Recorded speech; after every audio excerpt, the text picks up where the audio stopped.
I am Naomi, a woman in my early 50s, the product of a family with a long history in business. For as long as I can remember, I was always in the shadows, never the one celebrated or recognized. It didn't matter that I worked just as hard as anyone, or that I had the expertise and experience to run the show. No one ever saw me that way. No. My place was always behind the scenes behind my brother, Michael. I grew up in the family business, a company that my father had built from the ground up.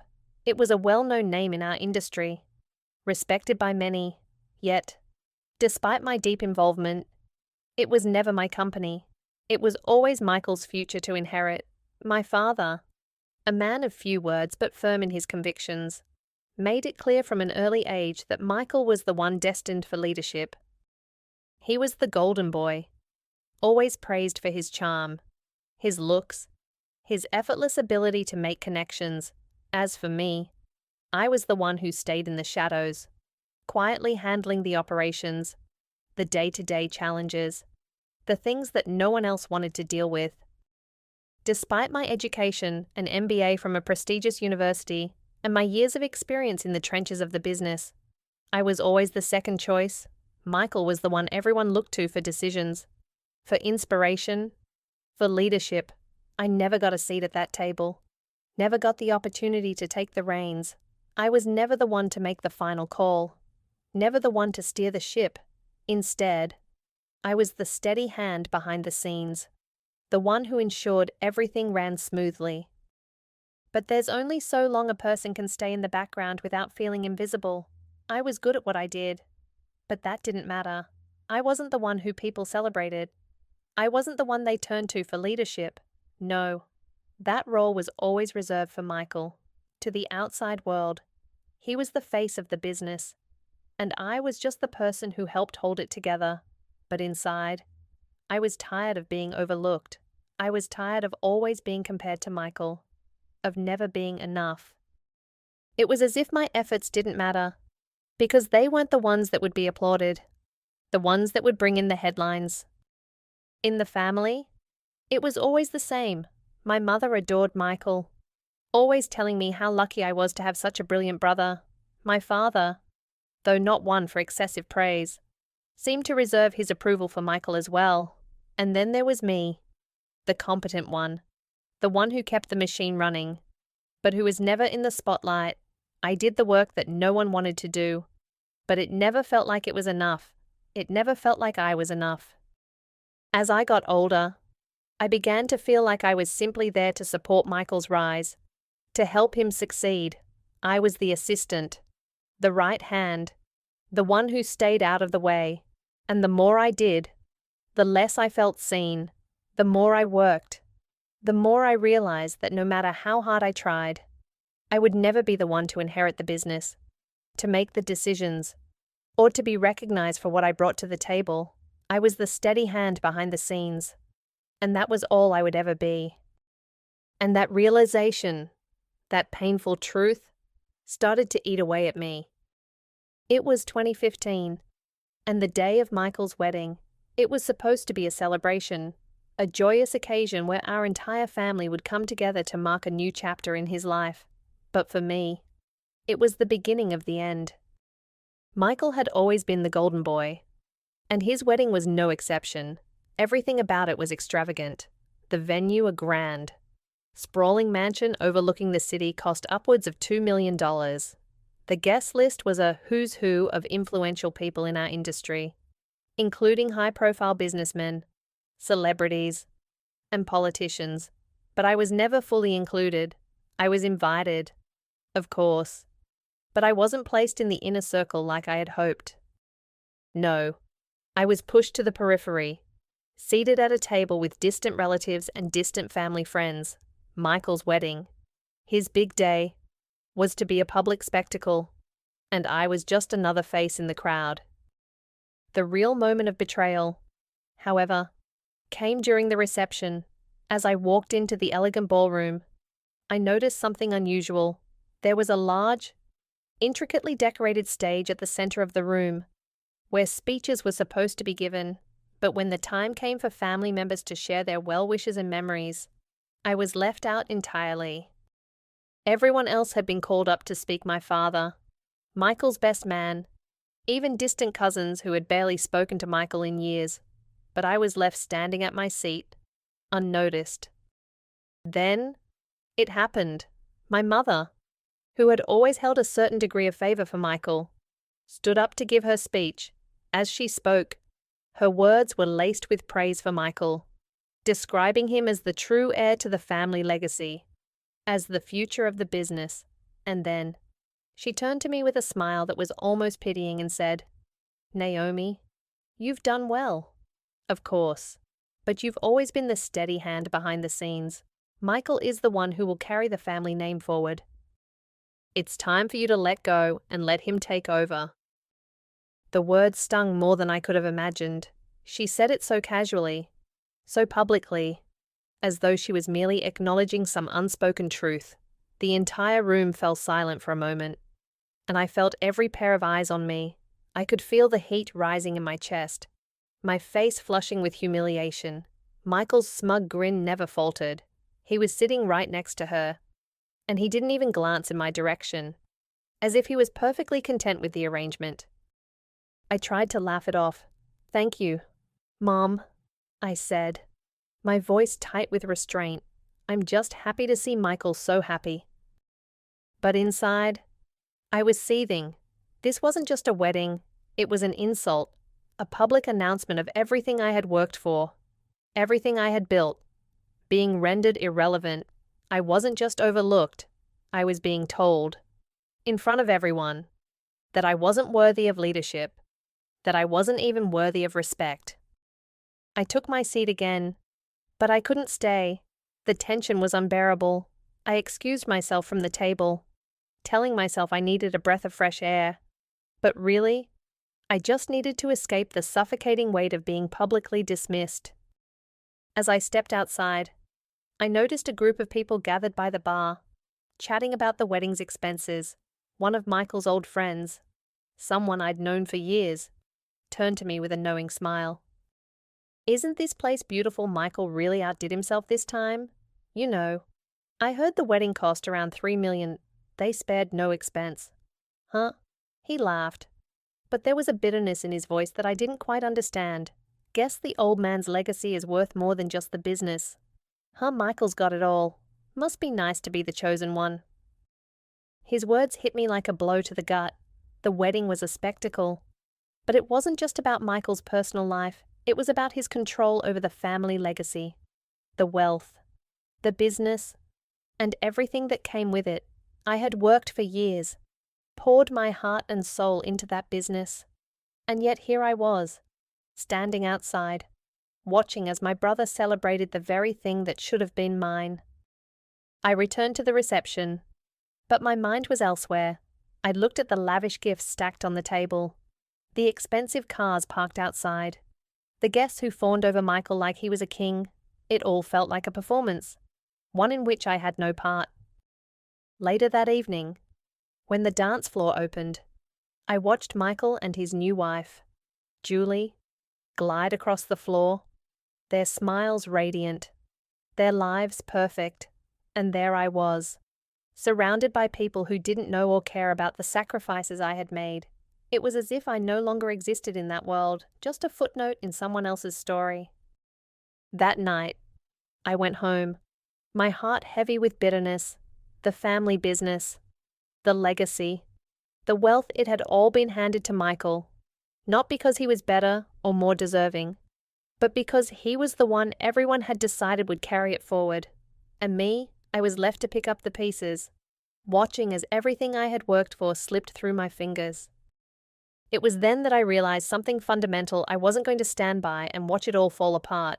If they wouldn't recognize my worth, I would create something of my own, something that they couldn't take from me. That night marked the beginning of my decision to build my own future, to rise from the ashes of their betrayal. And though I didn't know it at the time, it was the first step in my journey to not just build a business, but to take everything they thought I was incapable of. For weeks after the incident, I struggled.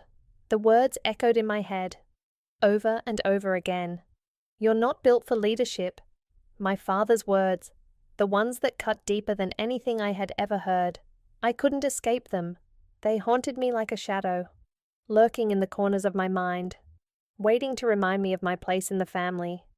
In the business, I tried to push them away, tried to convince myself that it didn't matter, that I didn't need their approval, but it did matter. It mattered more than I was willing to admit.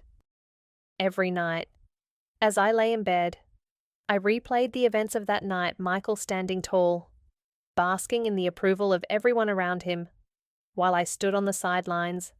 Invisible, I could feel the sting of rejection each time my mother spoke those words. You've always been the steady hand behind the scenes. Michael is the future. The more I thought about it, the more the injustice of it all consumed me. Why was it always Michael who was celebrated? Always Michael who was handed the keys to the kingdom? Why was it that despite my years of hard work, my endless dedication to the company, I was dismissed so easily, cast aside like I didn't matter? I had been the one behind every major decision, the one who kept things running smoothly, the one who made sure the company didn't fall apart, but none of that seemed to matter. Michael, with his charm and his connections, was the one who would inherit everything. It wasn't fair. And the financial figures, they haunted me too. The company had generated millions every quarter. Yet I was thrown out like an afterthought. Michael didn't just inherit the business. He inherited everything. The trust funds, the shares in real estate, the portfolio of family investments. All of it was handed to him. As if I was invisible, as if I didn't exist, I was left with nothing, not even a seat at the table. My father's wealth, my mother's affection, my family's legacy. It all belonged to Michael. The words of that friend at the wedding still echoed in my ears. Michael's got it all. Must be nice to be the chosen one. Was he right? Was I really just the one who wasn't chosen? The one who would always be in the background, never in the spotlight. I tried to move on, to focus on other things, but it felt like everything I did was overshadowed by that moment. I tried to distract myself with work, with other commitments, but it wasn't enough. The anger, the sense of betrayal, the disappointment, those emotions consumed me like a fire. Burning through every ounce of my resolve, I began to feel lost, like I was floundering in a sea of confusion and hurt. I didn't know where to go from here. What was my place in this family, in this world? Was I always going to be stuck in Michael's shadow? Always going to be the one who worked in silence while he reaped the rewards? The temptation for revenge was strong. I would think about it often, about what it would be like to tear down everything they had built, to show them that I was capable, that I could succeed without them. But the more I thought about it, the more I realized that revenge wasn't the answer. It wouldn't bring me peace. It wouldn't change anything. What would it matter if I ruined their lives? If I made them suffer? Would it really make me feel better? Would it bring me back the respect I deserved? No, it wouldn't. But that didn't mean I was going to let them get away with it. I wasn't going to just lie down and accept my fate. I had worked too hard, sacrificed too much to be cast aside without a second thought. I wasn't going to let them define my future. I needed to take control. I needed to build something for myself, something that wasn't tied to their legacy. But where do you start when everything you've ever known has been taken from you? How do you move forward when you've been stripped of your identity, your role, your place in the world? For the first time in years, I felt a deep sense of uncertainty. I had always known what my place was, always known what was expected of me. But now, I was lost.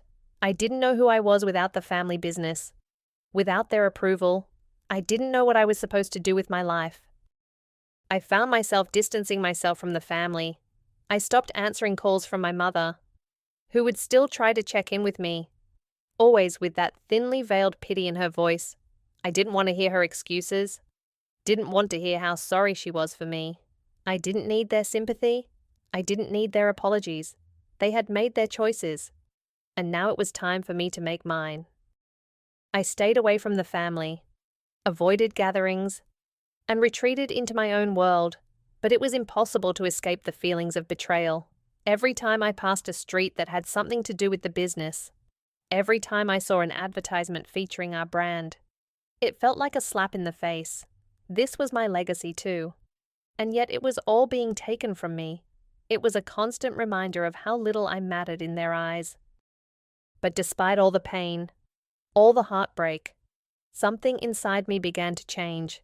I realized that I couldn't keep living like this, couldn't keep hiding from the reality of what had happened. I had a choice to make. I could either keep wallowing in my pain and frustration, or I could rise above it, take the lessons from my experiences, and build something of my own. I wasn't going to let them define me. I wasn't going to let their rejection dictate my future. It was time to take control. It was time to show the world and myself that I was more than just their second choice. I was capable of more than they ever realized. And though I didn't know how I would do it, or where to even start, I knew one thing: I wasn't going to stay in the background any longer. I was done being invisible. In 2013, after months of turmoil and self-doubt, I made a decision that would change everything. I was done living in Michael's shadow, done with being seen as the steady hand behind the scenes. It was time to take control of my own destiny. I took a leap of faith and started my own company, something I had dreamed about for years but never had the courage to pursue. At first, it was small, just me and a few trusted colleagues. We didn't have the resources or the reputation of my family's business, but we had something more valuable: knowledge, determination, and the hunger to succeed. I knew the family business inside and out. I had spent my whole career running their operations, managing their finances, and handling their day-to-day challenges. I knew their strengths and weaknesses better than anyone, including Michael, and I was ready to use that knowledge to my advantage. I built my company from the ground up, applying every lesson I had learned in those long, grueling years in the family business. By 2017, my company was no longer a small operation. It had grown exponentially, and its value had surged to over $100 million. We had gained traction in the market, and more importantly, we had built a reputation for delivering results. We had streamlined processes, implemented cutting-edge technology, and outperformed our competitors. Soon, we were not just a player in the industry. We were becoming a direct competitor to the family business. I had finally created something that belonged to me, and it felt like the first step in reclaiming what had been stolen from me for so many years. But I knew the road ahead wouldn't be easy. Michael, with his charm and his connections, was still well entrenched in the family business. He had the resources, the brand recognition, and the legacy that came with being the heir to my father's empire. And yet, as I watched from the sidelines, I realized something: Michael wasn't a good leader. He was a salesman, a charmer, but he lacked the depth and the vision needed to steer the company through turbulent times. He relied on the legacy of our father, on the name, on the reputation that had been built long before he took over. But when it came to making tough decisions, Michael faltered. In 2020, the family business hit a financial crisis. The company had grown too fast, expanding into markets it couldn't sustain, and the debt began to pile up.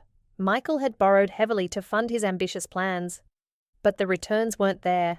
His overconfidence, his inability to adapt to changing market conditions, and his failure to manage the company's resources effectively led to a perfect storm. The company was on the brink of collapse. I watched from afar as Michael and the board scrambled to find a solution, but it was clear to me that they were out of their depth. Meanwhile, my company was thriving. We had a leaner structure, a smarter approach to investment, and we were agile enough to adapt quickly to changes in the market. As Michael's company floundered, my company swooped in and started to steal away key clients and contracts. Clients who had once been loyal to the family business now saw us as a more reliable, more capable partner. The balance of power was shifting, and I couldn't help but feel a sense of justice. This wasn't about revenge, it was about proving my worth, about showing that I had always been capable, always been the one who truly understood how to run a business. Then came the moment that would change everything. It was a Thursday morning in early September 2020 When I received the call that Michael's company was on the verge of bankruptcy, the debt was insurmountable. The clients were fleeing, and the board was in complete disarray. It was a perfect storm, one that had been brewing for years. And now it was finally crashing down. I wasn't happy about it, but I couldn't help but feel a sense of vindication. I had built something real, something sustainable. While Michael's empire had crumbled under the weight of its own arrogance, for the first time, I felt like I had truly outperformed them all. But little did I know, the true twist was yet to come. It was during a company-wide meeting in late 2020, after the family business's collapse became public knowledge, that things took a turn. We were holding a celebration for one of my biggest contracts, a deal worth over $30 million that would solidify my company's position as a top contender in the industry. I was speaking with a group of investors when I heard a familiar voice. My son, Liam, who was now 9 years old, called out to me from across the room. I hadn't noticed him enter. He had been playing in the corner with his cousin, Michael's daughter, but now he was standing in front of me, his face serious. "Mom, I need to talk to you," Liam said, his voice uncharacteristically firm for a child his age. I excused myself from the conversation and walked over to him, kneeling down to his level. "What's the matter, sweetheart?" Without hesitation, he looked me straight in the eye and said, "You're not the only one who built something." I froze. I wasn't sure what he meant, but there was something in his tone that made my heart skip a beat. "What do you mean?" I asked, gently placing a hand on his shoulder. Liam glanced around the room, making sure no one else was paying attention. Then, in a low voice, he said, "Uncle Michael told me something. He said he was going to fix everything for you. But you didn't need him. He said you're better than all of them. But you're too proud to admit it. He said you were better at everything. But you just needed to do it on your own." I stood there, stunned, unable to speak. Michael had spoken to my son. How had he known any of this? How had Liam understood enough to say something like that? I glanced around the room, my mind racing. I had never told Liam about the family business, about my struggles, about the way I had been treated, yet somehow, in his own childlike way, Liam had picked up on it, and now, here he was, standing before me, revealing something I hadn't expected. Michael knew that I had always been the better leader, the better business person, but he had never been able to say it out loud. I could see it now, the betrayal not just from Michael, but from the entire family. They had always known the truth, but they had never given me the credit I deserved. Now, even my son was aware of it. But what truly stunned me was what Liam said next. "I want you to take the company to the next level. Mom, I want you to show everyone what you're really capable of. You don't need anyone else to tell you that you're great. You're already great." Tears welled up in my eyes as I hugged him tightly. My son, who had no real understanding of business or the complexities of family dynamics, had just given me the greatest gift, the confirmation that I had always been enough, that I had always been capable, and now I was ready to prove it, not just to my family, but to the world. The room was silent as I stood up, my heart racing with emotion. I turned to face the group of investors, to the employees who had been with me from the beginning, and to the clients who had supported me. This was my moment. This wasn't about proving anything to Michael or anyone else. This was about proving it to myself. I had already won. It was 2021 when the call came. Michael's voice, once so full of arrogance and confidence, was now shaky, almost pleading.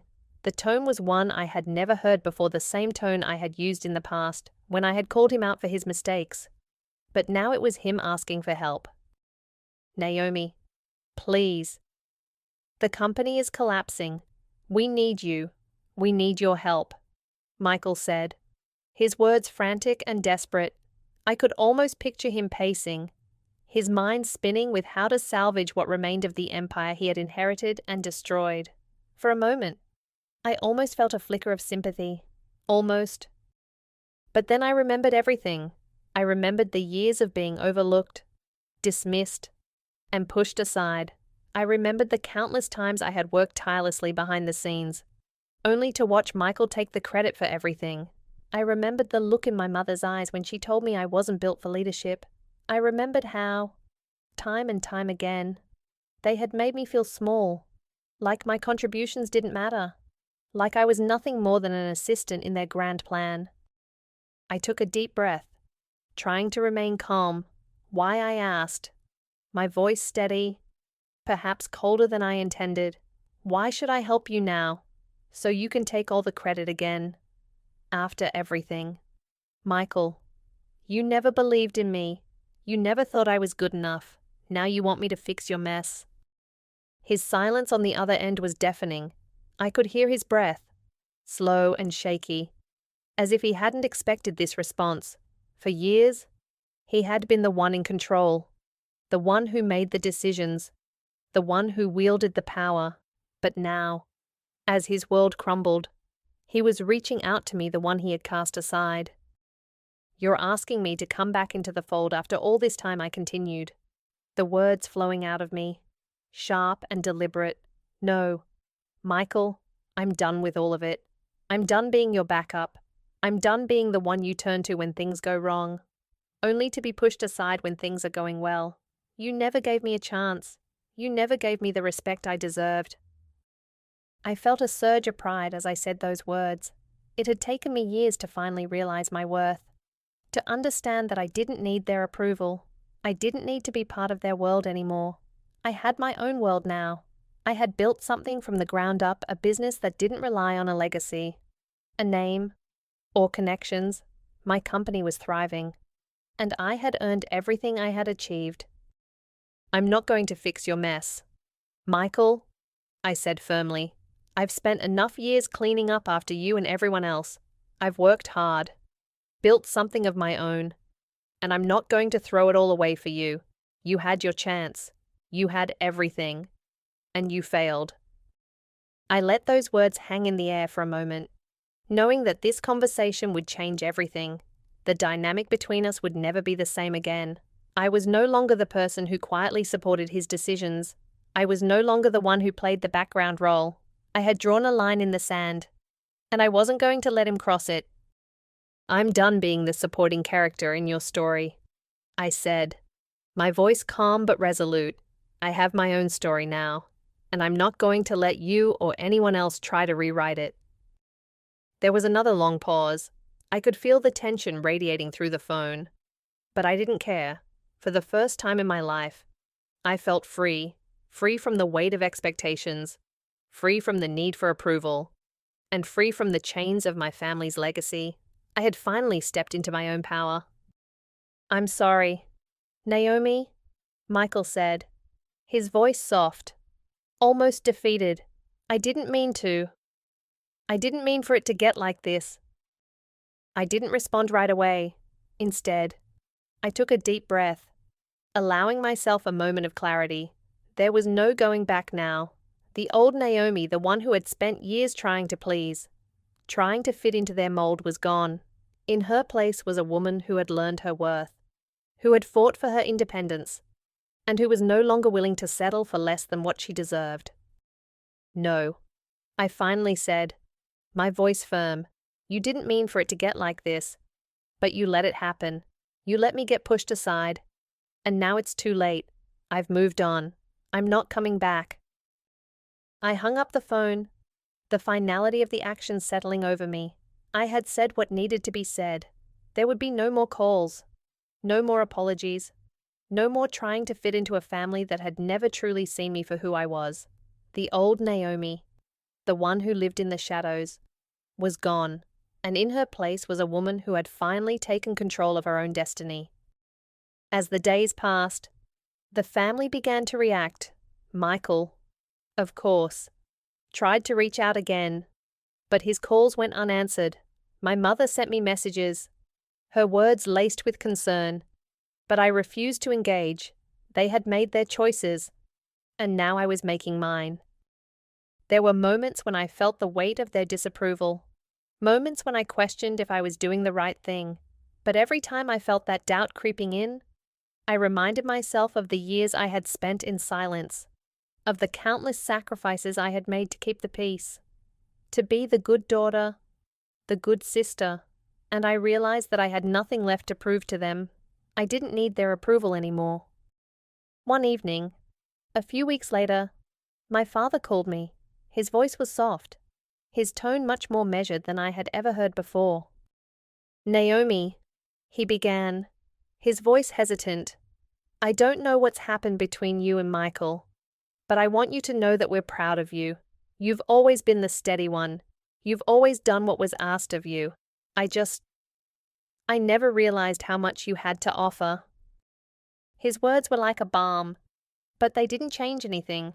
I had heard them too late. The damage had been done. "I'm proud of me, too, Dad," I said, my voice calm but distant. "But I'm not going back. I've made my choice." The silence on the other end of the line spoke volumes. My father, who had always been so distant, so focused on the business, seemed at a loss for words, and I knew, in that moment, that they all saw me differently. They might not have fully understood it, but they respected it. I had drawn a line, set my boundaries, and there was no going back. I had made peace with my decision, and in that moment, I knew I had done the right thing. The family I had once longed to be a part of, the family I had spent years trying to please, was no longer my world. I had my own world now, one where I was in control, one where my worth was not defined by them, but by me, and I would never let anyone take that away from me again. Today, my company is thriving. It's not just a business, it's a reflection of who I am. I have a team that respects me, a group of individuals who believe in what we've built together. We've created something from the ground up, and I take immense pride in it. This success isn't measured by the millions we've made or the deals we've closed, but by the fact that I built it on my own terms. It is my creation, my vision, and it exists because I dared to walk away from a legacy that wasn't mine to claim. I no longer seek the approval of my family, nor do I need their recognition. For so long, I had lived in their shadows, seeking validation from people who could never truly see me for who I was. But now, I understand something important. I no longer need to prove myself to anyone but myself. The validation I had once craved, the need for their acknowledgement, has slowly faded into the background. I've realized that the only approval that truly matters is the one I give myself. And yet, sometimes, I find myself reflecting on what could have been. What if I had stayed? What if I had played the role they wanted me to play, supporting them, cleaning up their messes, fulfilling the duties they assigned me? Would I have been happy? Would I have found fulfillment in playing the part of the dutiful daughter and sister? Or was I right to walk away, to take the reins of my own life, to carve out a space where I was more than just the supporting character in their family saga? The truth is, I don't have the answers. There's no clear resolution to this story, no definitive answer to whether I made the right choice. The world is filled with stories of success, but when you look beneath the surface, you realize that success is never as simple as it seems. It's messy, it's complicated, it's intertwined with choices that sometimes feel right in the moment, but leave you wondering about the what-ifs. Maybe I could have stayed and helped them. Maybe I could have played the role they expected me to play and sacrificed my own dreams for the sake of family unity. But then I think about what I've built for myself, about the strength it took to step away, to set boundaries, to say no when everyone expected me to say yes. I don't know if I would have found peace in that. And maybe that's the crux of it, peace. Not in doing what others expect of you, but in doing what aligns with your truth. I leave you with this question in the end. Is success defined by how much we achieve, how many accolades we collect, or how much money we make? Or is success defined by the boundaries we set, by the peace we find within ourselves, and by our ability to live authentically, free from the expectations of others? What is your definition of success? We live in a world that constantly tells us to achieve more, to reach for more, to prove ourselves at every turn. But true success, I've come to believe, isn't about meeting the expectations of others. It's about knowing who you are, being true to yourself, and setting the boundaries that allow you to live in peace. It's about having the courage to walk away from the things that don't serve you, even when the world tells you you're making a mistake. I don't know if I made the right choice, but what I do know is that I'm living a life that's mine, not one that's been handed to me or dictated by others, and that, in itself, is success. So, I ask you again, what is your definition of success? What are the boundaries you need to set to live a life that reflects your true self?